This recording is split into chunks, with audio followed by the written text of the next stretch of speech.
thinking a lot before I made this speech because the topic is about myself and how I introduce myself to you. And I think the best way to do it is to relate myself to you.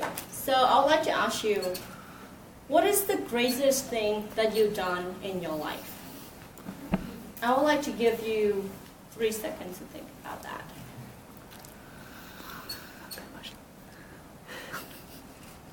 Time's up.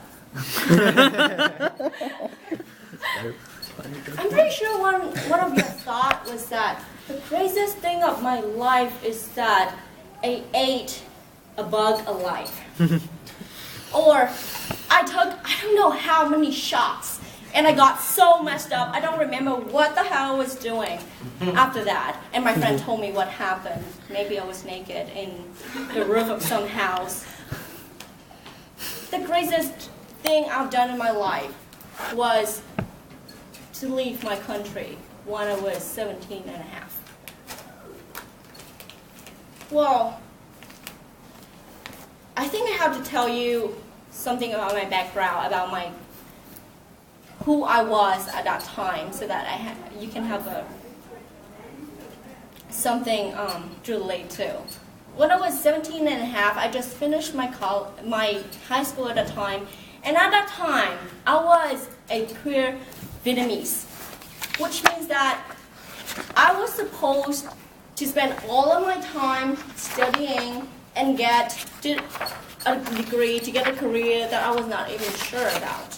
Because, you know Asians, right? How to be a successful Asian. You can be a doctor, an engineer, or whatever the hell you're doing, but earn a lot of money. Yeah, right? So I was studying so much. Our official time at a high school in Vietnam was 8 hours at school studying. It was official time. I do not count the time when you study at home or tutoring. So it was just time at school. So I was doing that, and I was really upset because I was taking the classes that I didn't want to. I always wanted to be a business lady. I always wanted to do business my whole life because it's all my family was doing. But to be able to get into a business school in Vietnam, you have to take math, physics, and chemistry. Does it make any sense to you? It didn't make any sense to me at that time.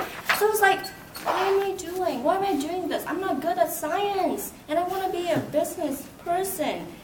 So I didn't have any motivation to study, and I sucked at what I did. And I was telling my friend, you know, to be successful in life is doing a lot of money, right? And why don't I just be like my cousin, get married with someone in America? That's what my cousins did. They came here getting married with someone they barely knew, and they think they were going to get a better life here. I was thinking, why didn't I do that? It sounds much easier than studying at school and getting a degree. That's what I thought. Why do I study?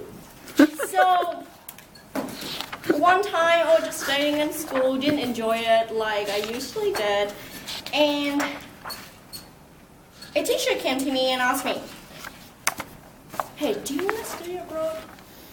And I'm like, what is it? And it's like, okay, I know that you're really good at English. By the way, it was the only subject I was good at when I was in high school. And he's like, you're really good at English. And I know there's a scholarship for students to go study in New Zealand. And I think you can go and have an interview.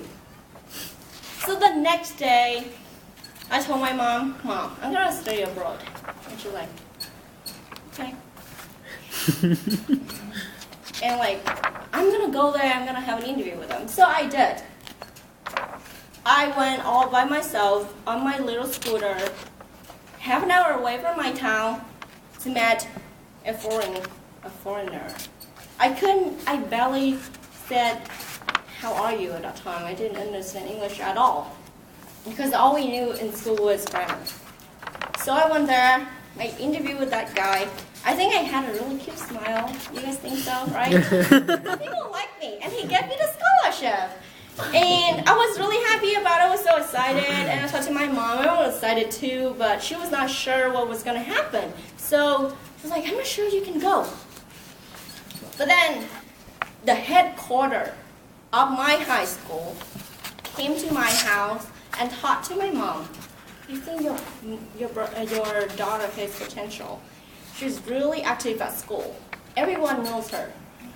And my mom told me that, and she said, I'm going to let you go abroad because it's what your headquarters said. I think it's good for you. So I left my country to another country where I didn't know the language, where I didn't know the culture. I was there for 1.5 years. I got a job there 3 months after I got there. But after 1.5 years, I decided to come here. Because at that time, I learned that I need a better education. And the best way to get education is here, in this country. But at that time, I still did not know what I wanted to be, what I wanted to get. And now, 4 years in this country, I realized that the important thing is that what I learned and what I want to become. It didn't matter what I wanted when I started. Because when I started, I didn't know what I'm going to accomplish. I didn't know. I couldn't imagine my life now, 5 years ago. But now, here I am. I speak English. I talk to you. I was so scared of black people, white people, non-Asian. And now here I am, comfortable. If you want to give me a hug, I'm going to hug you. I would not do that 5 years ago. So, my message to you is that it's not important what you plan to be, because you're not going to be what you plan to be. Because you never imagined how your life would go. The thing you would really need to focus on is do the best of what you have right now. Take the chance when you feel right and do it. Thank you very much.